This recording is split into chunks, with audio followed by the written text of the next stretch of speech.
Assalamualaikum warahmatullahi wabarakatuh.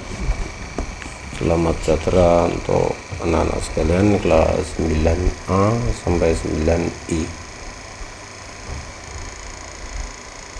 Pada hari ini Senin 18 Januari 2021,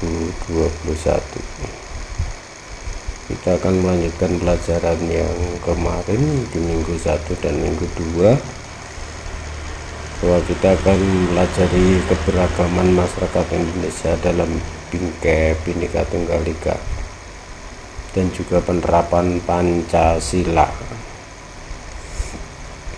Nanti silakan lihat di buku modul Anda yang kebetulan dibagikan pada hari ini. Nanti akan tertulis kompetensi dasar.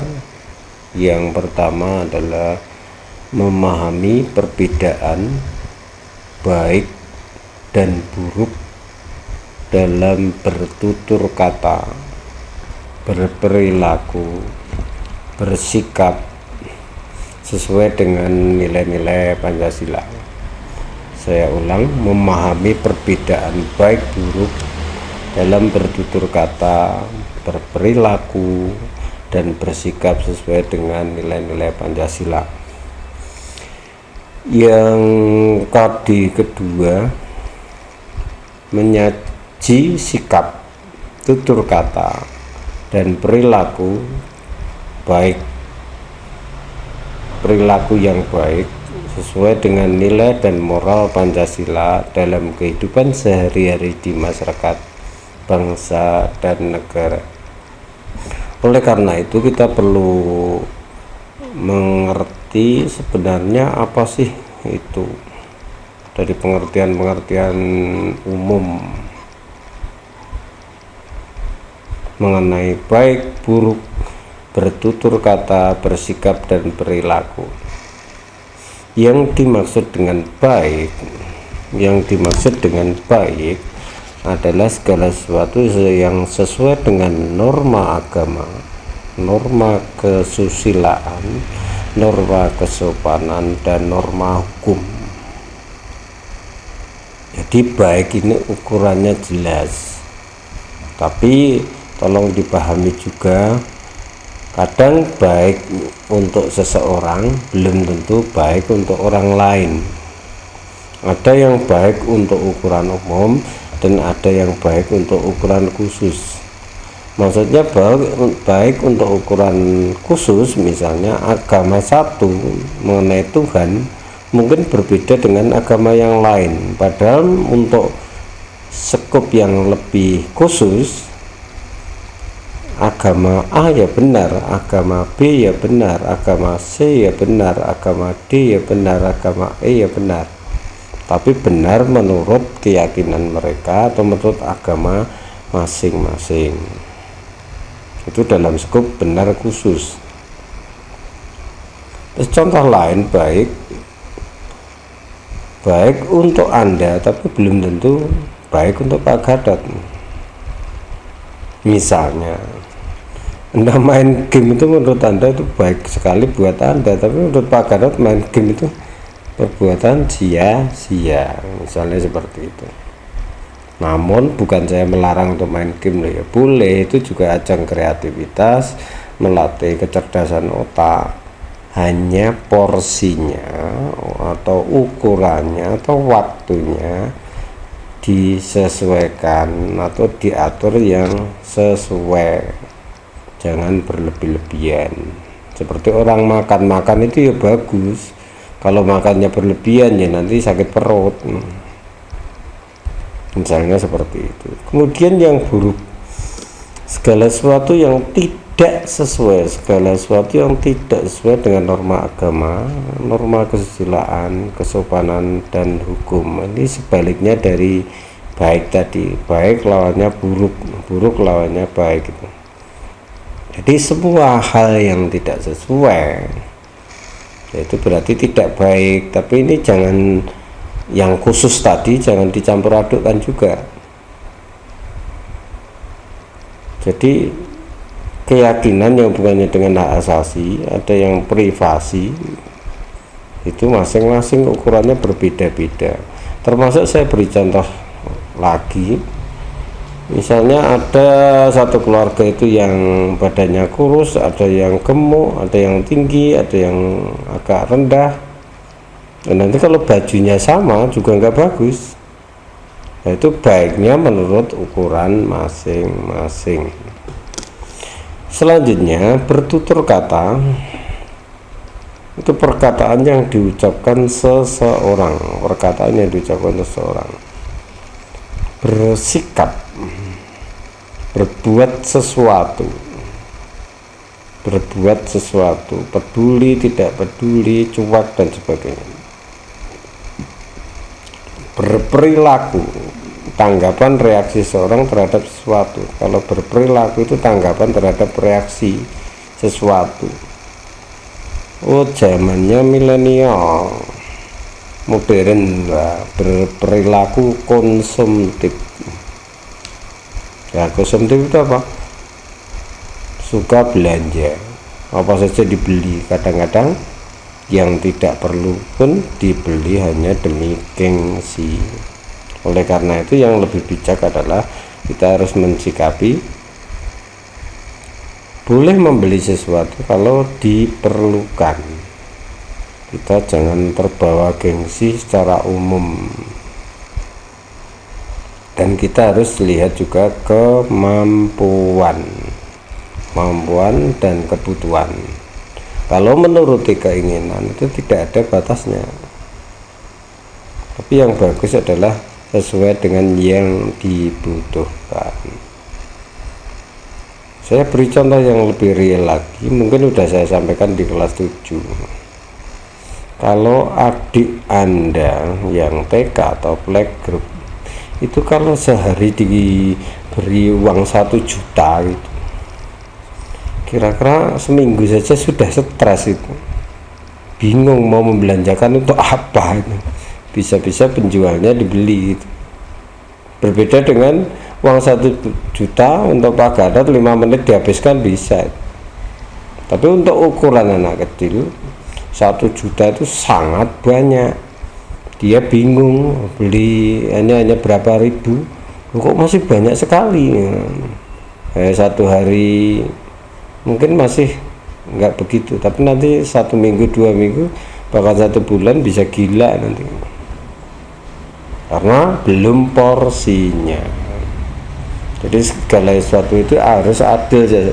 Yang bagus adalah sesuai dengan porsinya. Itu yang saya sampaikan di pertemuan saat ini. Yang perlu kita lanjutkan masuk ke sila pertama saja ya.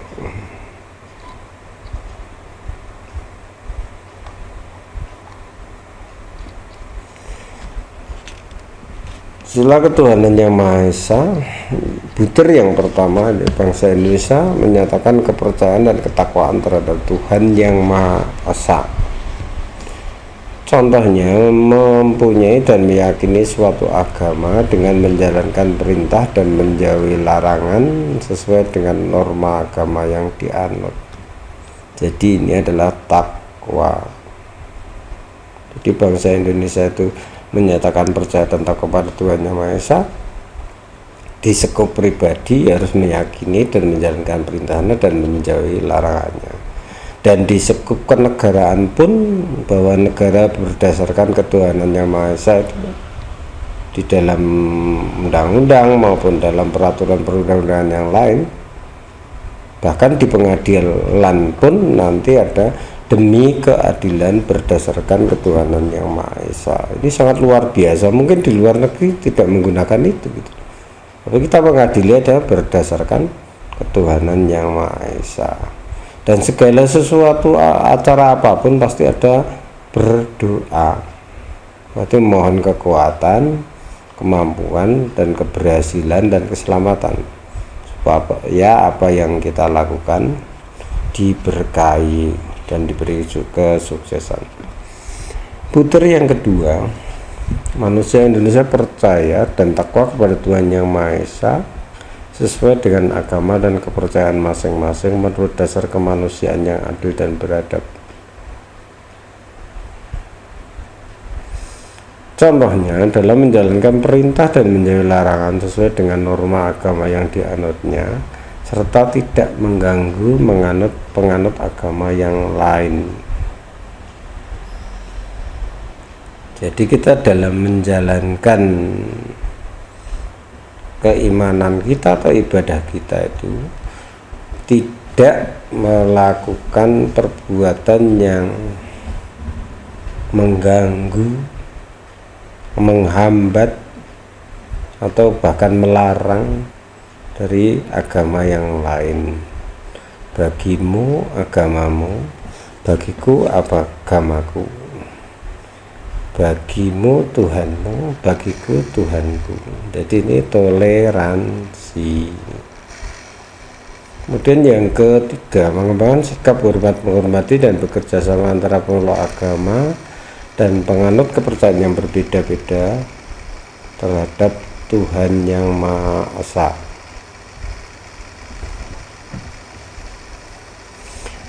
Contohnya menghormati dan bekerja sama meskipun dengan pemeluk agama lain.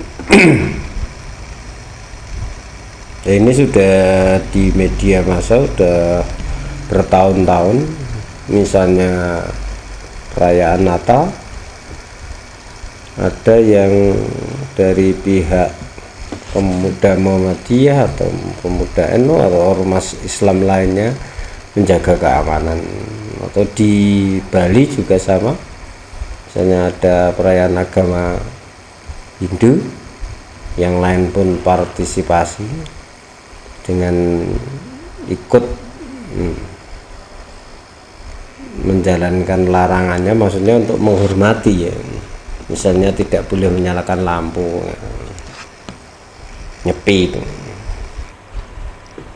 Dan masih banyak kegiatan lain yang lebih-lebih nanti hubungannya dengan yang sosial, itu lebih banyak lagi.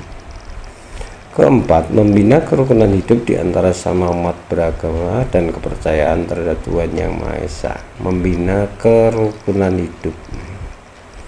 Contoh, kita wajib hidup rukun meskipun beda agama, karena kita satu bangsa Indonesia. Di sini yang dimaksudkan adalah kerukunan itu penting, karena kalau tidak rukun berarti tidak bisa kerjasama. Kalau tidak bisa kerjasama berarti juga sama-sama rugi, karena dengan kerjasama yang bagus, yang tidak mungkin bisa jadi mungkin, yang tidak bisa jadi bisa, yang tidak mampu akan jadi mampu. Yang sering saya sampaikan di pelajaran kelas 7 atau mungkin kelas 8, kita iuran Rp1.000 saja lah, 170 juta itu berarti berapa itu? Miliar itu.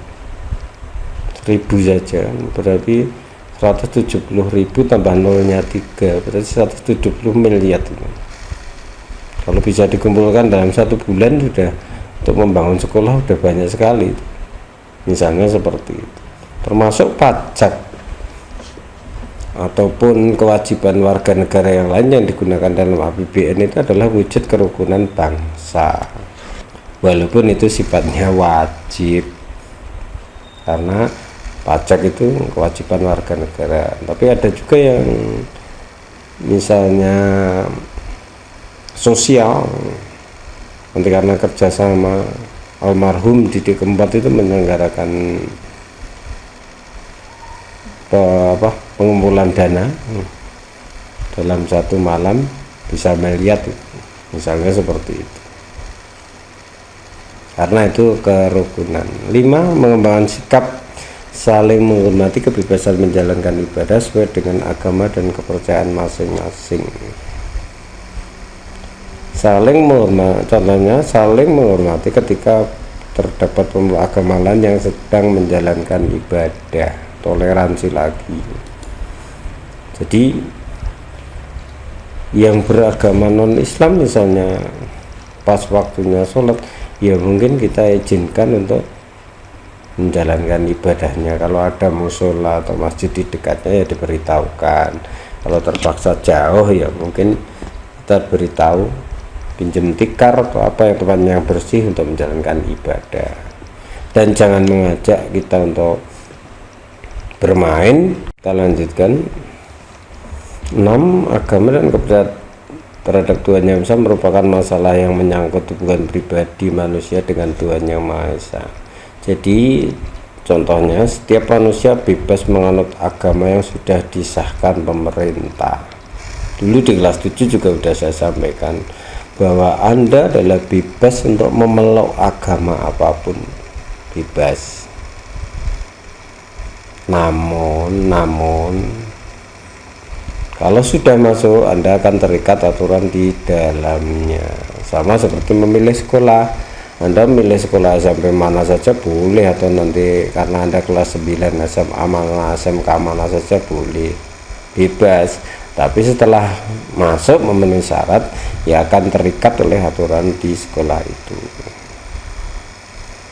7. Tidak memaksakan suatu agama dan kepercayaan terhadap Tuhan Yang Maha Esa kepada orang lain. Jadi ini kita tidak boleh memaksakan agama atau kepercayaan terhadap Tuhan kepada orang lain, karena urusan agama adalah urusan asasi, kebebasan asasi, dan tidak boleh memaksa. Bahkan kalau sudah dewasa orang tua pun tidak boleh memaksakan gitu. Tapi bukan berarti saya menyuruh Anda untuk berbeda agama dengan orang tua, bukan ya. Tapi saya hanya memberitahukan bahwa Anda kalau sudah dewasa itu mau mempelajari semua agama silahkan, nanti dipilih mana yang terbaik silahkan.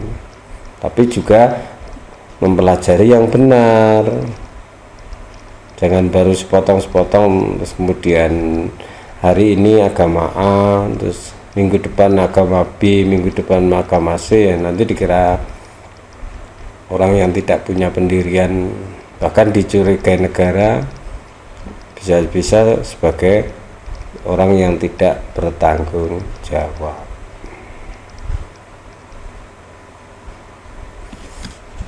Yang sila kedua karena ini minggu ketiga, sila 1 dan sila 2. Langsung saja ya. Yang pertama, mengakui memperlakukan manusia sesuai dengan harkat martabat sebagai makhluk Tuhan Yang Maha Esa. Jadi manusia tidak boleh diperlakukan sewenang-wenang, karena manusia memiliki hak asasi yang sama. Itu dari butir yang pertama. Butir yang kedua, mengakui persamaan derajat, persamaan hak, dan persamaan kewajiban setiap manusia tanpa membedakan suku, keturunan, agama, kepercayaan, dan kedudukan sosial